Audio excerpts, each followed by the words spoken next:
Hello and welcome to Building the Premier Accounting Firm.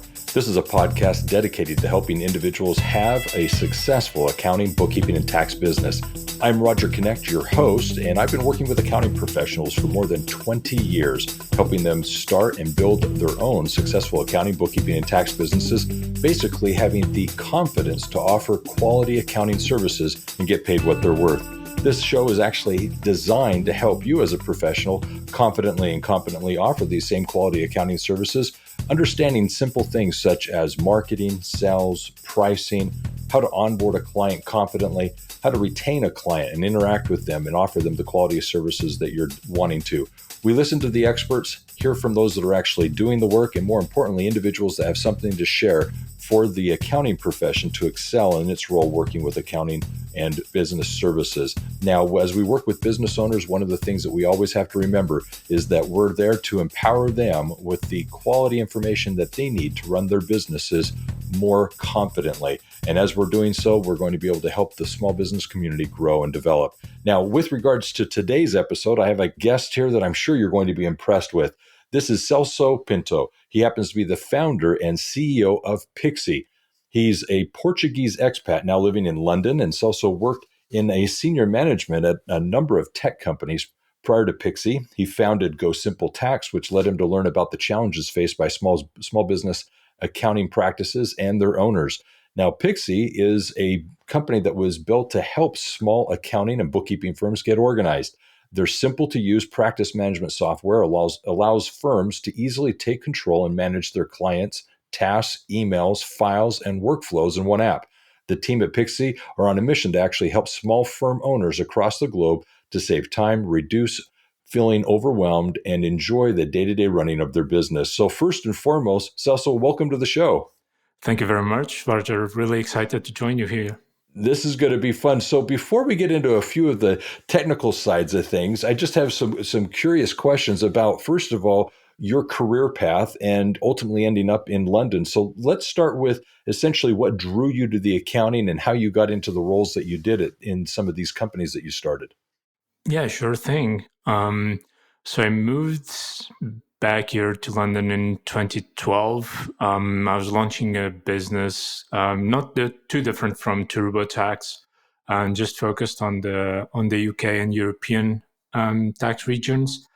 And at the time, we had received investment from a number of UK firms. So I just decided to move here. And that's really when I started to also learn a lot more about the accounting sector and the profession, and working with more small firms as well.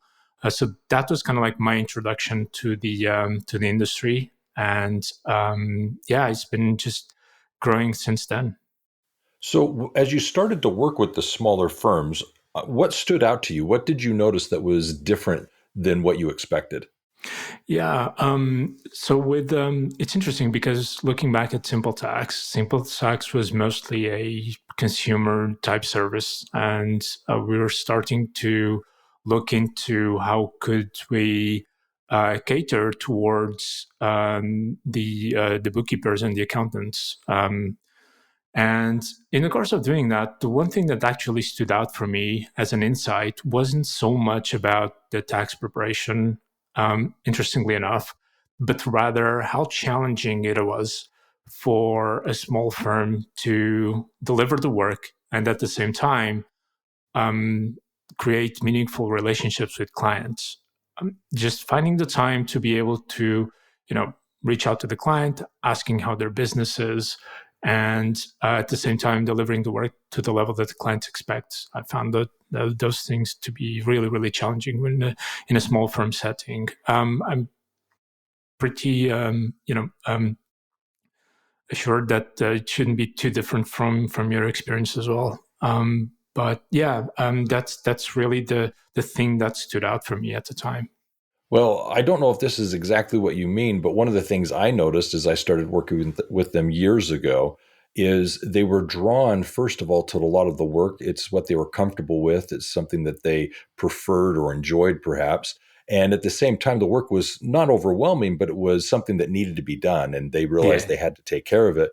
And at the time, many of them were still, unfortunately, on an hourly bill rate. So that's how they Yeah. got paid. That's where they wanted to spend their day. But the unfortunate side of it is they were lacking the communication with their clients. The clients weren't receiving the information in a usable way, in the sense that they got the deliverable, they had the financials, but it didn't really impact how they were running the business. And so there was missed opportunities in the communication and the relationship with the clients. And like you, I felt that there was at least a need to try and help empower the accounting professional to feel more comfortable and have the time to literally engage more with their clients and offer more advisory and coaching services. And so I think what you're saying is similar to what I've observed and something that Yeah. I've been very passionate about for the last number of years. So one of the things that I wanted to understand is, obviously you were on the tax side of things. What did you feel you could actually do differently in the practice management, helping them run their day-to-day operations? Sure. It's actually interesting because at the time I didn't feel like it had anything. So the idea just got parked. And then a few years later, I was reading this article from a friend of mine about how they were using this tool called Trello in their practice. And Yeah. I just found it like really weird, because I thought that things would have moved on. But in fact, apparently they didn't. So there's plenty of software out there that's really sophisticated, but it tends to cater to bigger firms, more structured, more um, with more staff that can be dedicated just to manage the tools and the processes. With a small practice, folks just tend to want to get something started. And interestingly, through the course of those initial conversations, I realized that there was still an opportunity to deliver that, to just really serve the small firms with a solution that is focused on their needs, that understands their challenges. As a small firm, you're probably not going to have a practice manager, so that role is not going to exist. It all falls in the shoulders of the business owner, and they're already strapped for time. So that's primarily the opportunity that we found, and we just decided to tackle it. Now, one of the things that I think that's interesting in this entire conversation is, years ago, this was referred to as going paperless. And that Mhm. was a common phrase that was said, time and time again. And yet we've not even used it yet. What we're talking about is literally organizing and running the business in a digital format. And what you're doing now today is empowering the business owner to actually work in that space, basically in a digital environment with a sense of organization, tasks to be completed, Mhm. ways to delegate, and actually integrate with a number of things. But before we get into the details, I do have some other questions. One of the things that I'm curious to know is, as you've gone from management to running your own business and so forth, you've, interestingly enough, had a lot of challenges, especially where you've worked in multiple markets. You've mentioned the UK, the European Union. There's a lot going on in that space. So I'm just kind of curious, from a business point of view, uh, why did you start the company? Why go down the path of actually starting your own business? Yeah, yeah. Um, it's a very interesting question. I guess my one of my main objectives has always been, just having the freedom to pursue my own dreams, not unlike any other business owner. And yeah, that's really the thing that motivates me, or that motivated me to get the business started. I would say that there's also obviously a valid opportunity at the end of it, and that helps. That helps a lot. But ultimately, just being able to have an impact, or to try to have an impact and support, with people I really enjoy talking with and working with, is primarily the reason why we're doing this. So yeah, I'm super grateful for that, for having that opportunity. So you've mentioned a few things that I think our listeners can identify with, as they're also starting and building their businesses. There is that common phrase of freedom that you stated. There is that independence that can come from running your own business. You also spoke of an end game. There's basically something you're striving for in the end. And for some of them, it's that exit strategy, that retirement, it's selling the business. But whatever that passionate thing is, it's allowing you to do, as you were saying, just work a little bit more independently and directly with your customers. So I am curious, as you've started your business, what were some surprising challenges you faced that you didn't expect, but yet you had to deal with and you've overcome? What's an example of something that you were uh, basically surprised by as you were starting and running your business? Yeah, Roger, I'm going to be like super honest with you. I was prepared for everything. And yeah, no big challenges so far.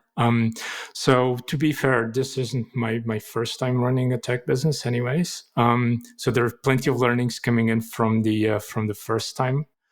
But Mm-hmm. surprisingly, things have been going really, really, really well with Pixie. Way better than what I was anticipating. So yeah, we've just been going from strength to strength, and I'm really happy for that. But unfortunately, I don't really have any challenges to share at the No, moment. that's totally fine. That's very, very fortunate. I can say that if you've planned well, you can avoid a lot of the challenges, and it appears that through your previous experience that you have. So rather than going back to those earlier companies, let me ask: do you have a quote or a mantra that you use as you run your business today? Oh boy, yeah, absolutely. So one thing that I would that definitely stands out for me is just having that ability to stand on the shoulders of giants. It's one of my favorite sayings from Isaac Newton, and I think this is really important. Is just understanding the context that we're in, taking in the learnings from past experience from other people as well, taking those insights, and then just building on top of those. That pretty much defines Pixie, if I'm honest with you. So Pixie isn't, this visionary new tool that's out there in the market. We're really just understanding, okay, the insights that are given to us from small practice owners, and then we just Mm-hmm. transform that into something else. But we wouldn't be able to see that something else if we weren't standing on the shoulders of the ones that came prior to us, whether that is with cloud transformation, whether that is with the insights around getting the small business owners more focused on the relationship, on the importance of having meaningful relationship with clients, etc. So yeah, that would be the saying I would say that defines Pixie. Excellent. That is a good one. So we've been using the term small firm or small accounting business. And I know that that's a focus that you have. I'd be curious Hmm. why you're focused on them. But before you answer that, define for me what in your mind is a small firm or a small accounting business. Sure. Yeah, good, really good question. Small firm means different things to different people. To me, a small firm is a firm that operates or where everyone kind of like operates autonomously, which isn't something that typically happens in larger environments where you have a more structured um, approach to managing the team. And typically, where I find this is in firms up to about 7, 10 people. So that's really our sweet spot from from a focus from a focus point of view, where we just when we think small firms, we know that it's going to be 2 to 10 staff, and yeah, that pretty much just guides us, and everything that we decide is towards this sort of environment where people operate autonomously, where collaboration needs to happen. So it's we don't really expect um, the customer Pixie customers to wait for one another. For example, so if one team member needs to do something, they don't need to go and ask for it to a separate team member or waiting for access or something like that. They can just go there, find what they need to find to get the job done. And again, we just tend to find and observe this more on smaller firms than on larger firms, where they tend to be a bit more structured, more organized, which is, definitely a way to scale a business. We just tend to Mm-hmm. prefer to stay on the other side. So, because we're describing them as small firms, ideally with maybe 7 to 10 members on the staff, at what point in the life cycle of the firm are you starting to look for or use tools like Pixie? Where is it that all of a sudden it goes from being a solo entrepreneur where I'm doing Mm, it all to all of a sudden I've got enough staff, I need to be a little bit more organized and deliberate in managing the workflow? Where does that transition all of a sudden arise and need to take place? it's interesting you say that. One thing, so just from today, we do these onboarding calls with customers where we try to learn a bit more about their business. And I've done a few today, and they've been pretty diverse. So I've spoken with folks who are sole practitioners. I've spoken with folks who have growing businesses and some that are right at the edge of what we aim for in terms of ideal customer. Um, and the number one, or I'd say the common thread, regardless of the stage at which they're in, is that they feel that they're losing control of things. And that happens a lot, whether you're a sole practitioner, whether you have a team of 3 people, or you have a growing business of 9, 10. Whenever they start feeling that they're losing control and they're not getting enough from the tools that they already have at their disposal, that's when they start looking into practice management, and that's really the trigger. So I would say that anyone, at any level where you're feeling that you're losing sight of the things that matter and feel that things are kind of like dropping off sideways, and then it's that should be a good time to start looking into a solution like Pixie.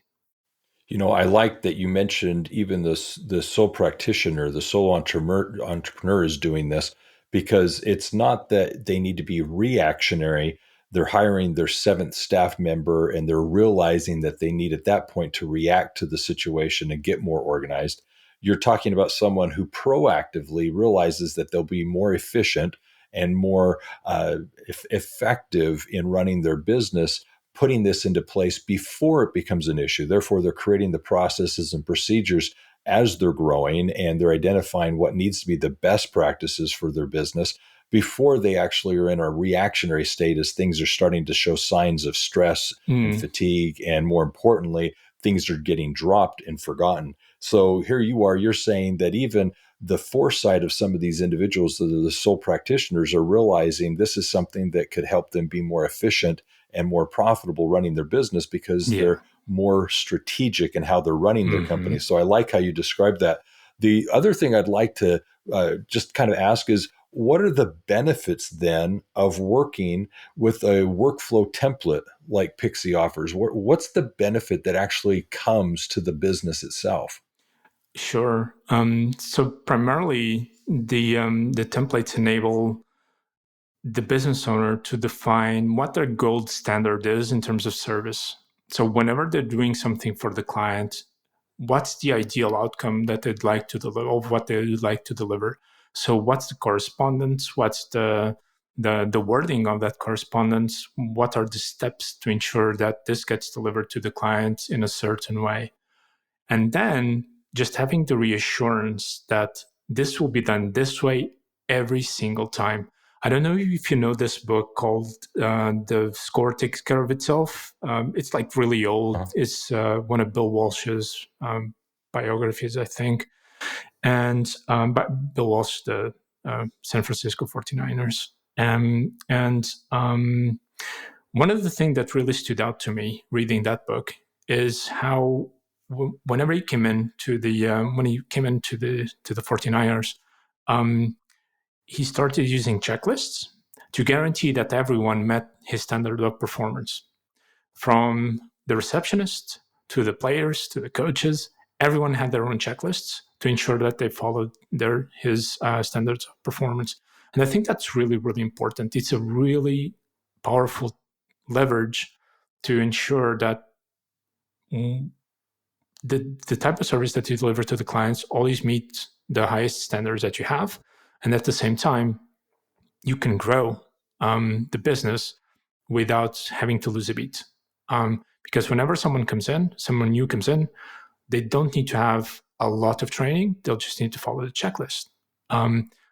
Even if they're not comfortable, for example, corresponding with the client, there's no concern there because the email is already pre-written. So those things become really real powerful tools that are at the disposal of a small business owner who, again, I just can't reiterate this enough, is someone who is always pressed for time. So just having that leverage becomes really, really powerful. I think there's so much in what you said. First of all, the idea that you don't have to rethink or put so much mental energy to, is there something I'm missing or I can't forget this, to just simply have a checklist to ensure that you're doing things in the proper order and that nothing's being missed is so helpful. But like you were mentioning, the checklist then affords you so many other things, which is once that process is such that you're confident in it, if it needs to be then done by another person, it's easily done by another. So if there happens to be a time that you reassign the workload to another new employee, let's say, or if it happens to be somebody's out of the office a particular day, everyone can step in and pick up where the last person left off on the checklist because everyone's familiar with what's expected. And that it really empowers, I think, the workflow to be more consistent and that way the outcome more predictable. So really putting a lot of trust in that checklist empowers you to grow when it comes time to grow, to ensure quality of work, to make sure everyone's getting the same service. When you're actually running a accounting, bookkeeping, tax business, you run into a situation where the customer could be experiencing different services or results based on which accountant or bookkeeper or tax preparer in the firm is doing the work. But with the checklist, you're more consistent in the deliverable and whatever everybody's paying for. So let me ask now, what makes Pixie different from the other tools that are out there? Sure. Well, from a management perspective, more often the customers that come into Pixie are coming from either using Excel sheets or Asana or Trello, etc. So these are tools mostly focused on the task management, which is, when you think about it, it makes total sense, right? Because that's the thing that stands into mind. You're kind of losing track of customer requests. So the first thing that comes to mind is, okay, I'll just put the task management system in place. But that doesn't manage the rest of the work. So it manages the tasks, but what about the deadlines? What about the emails going out to the clients? How about the documents, etc.? So I would say that the primary difference between Pixie and this sort of tool is the fact that Pixie creates the system of record where everything can be found in a single place. Anything that relates to the client, whether that is all the key dates, any documents, any emails, obviously tasks. Pixie is also able to offer a lot of automation.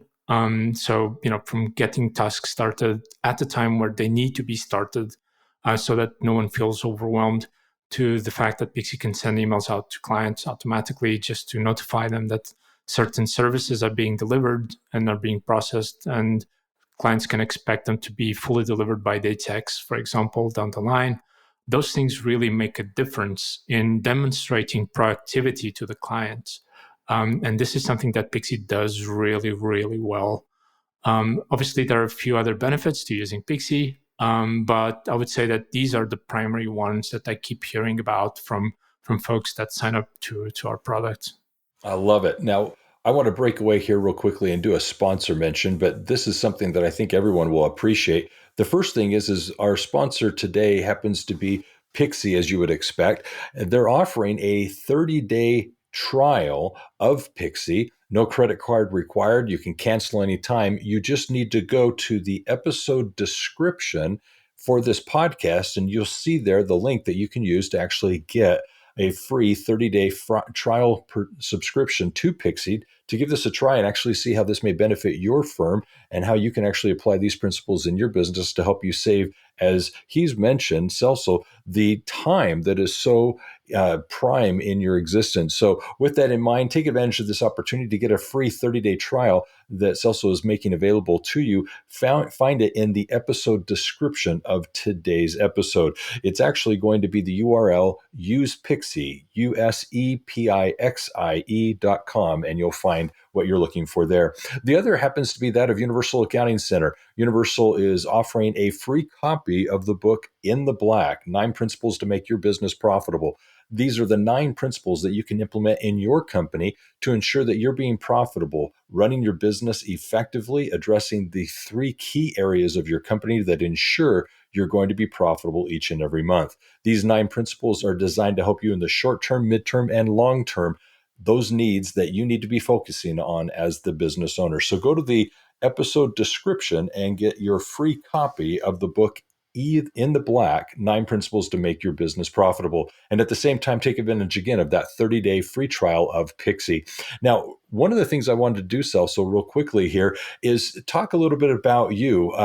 Being an expat, now having moved to London, I was just kind of curious, what are some of those things that you miss about back home? I'm assuming there's something that you don't have there that you would long for. Yeah, absolutely. Every Portuguese person will tell you exactly the same thing: food. I was expecting that. Tell me something that we need to try when we go to Portugal. Oh, it depends on the time of the year. So if you go there in the summer, you absolutely have to try the barbecued sardines. That's a delicacy in itself. It's amazing. Obviously, codfish. Any time of the year. If you go to Portugal, you have to try the codfish. Fish in general, if the weather allows to. But yeah, that would be my starting point, and then end with nice desserts, and enjoy the wine as well. So those are kind of like my 3 go-tos whenever I go. Your back. go-to things. Yeah, it's kind of funny. I lived in South America for a number of years, and when I was in South America, I grew really fond of, in Chile, they have pan con manjar, and the manjar is something that I really enjoyed, especially when it was raining, and we would also have empanadas, and it was something that I quite enjoyed. So there are these foods that do take you back to some good times in our lives. And so in Portugal, I appreciate you sharing that the barbecue sardines. I didn't expect that one. So I've got to put that on my to-do list when I go to Portugal. Now, I'm curious, how often do you get back to Portugal? Nowadays, not so much. So up until a few years back, I used to go there at least once a year, usually in the beginning of the summer. The reason is that I'm not much of a summery person, so I'm not too fond of the heat. Okay. I like going there, at the beginning of June or around September. So those are my favorite times to travel to Portugal. But no, for a few years now, we've just been traveling to other places, not Portugal.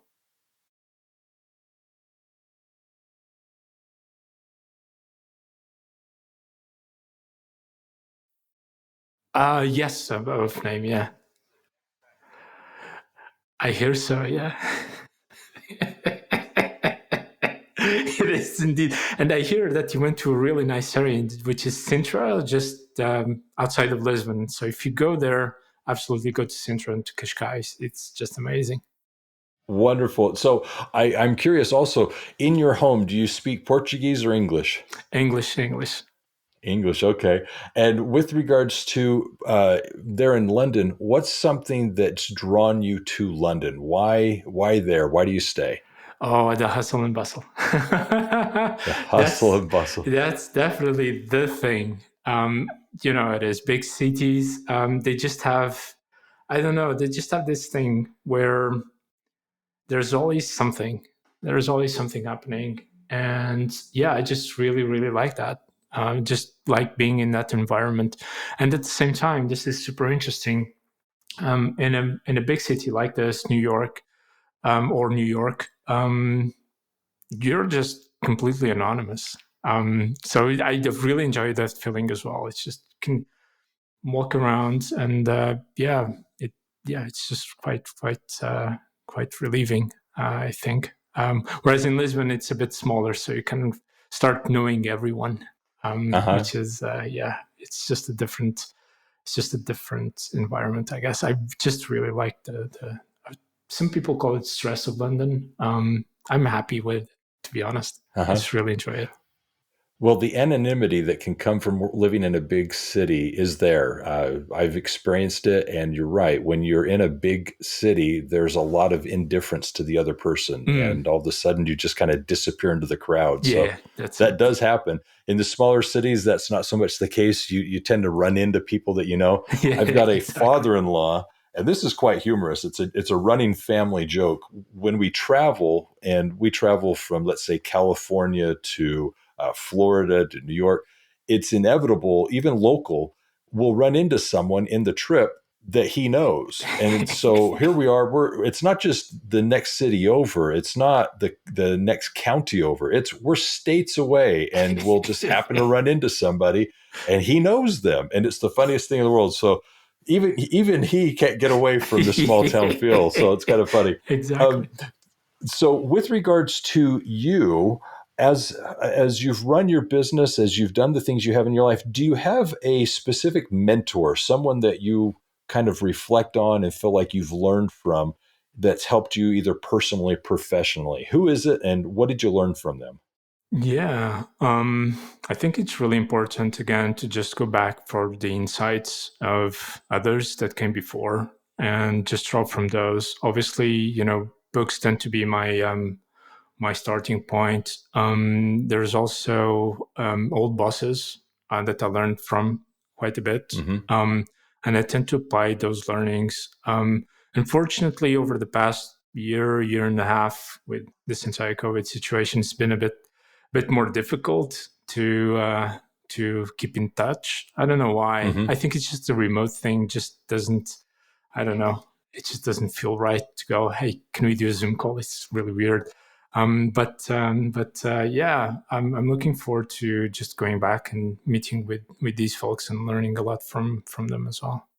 Yeah, there is something to be said for out of sight is out of mind, and Definitely. your day just kind of gets away from you, and you forget about some of these important and influential people in our lives. But you make a good point. When this calms down a little bit, it'll be nice to reconnect with some of these very important, special people in our lives, both family and professional. So Hmm. that'd be good. What is something that you're thankful for? That's a big question. If I if I really think about it, I think I'm just really grateful for the opportunity to pursue something like Pixie. You know, the amount of appreciation we get from the community, from the customers, from the friends of Pixie. At times it feels a bit overwhelming, but it also really gets us through the harder moments. So I would say that's absolutely one thing that I'm really thankful for, is just being given this opportunity to work on something that I enjoy in a community that I really appreciate being a part of, and yeah, just having the support of that community to do that. I think it's pretty awesome, if I'm honest. I love it.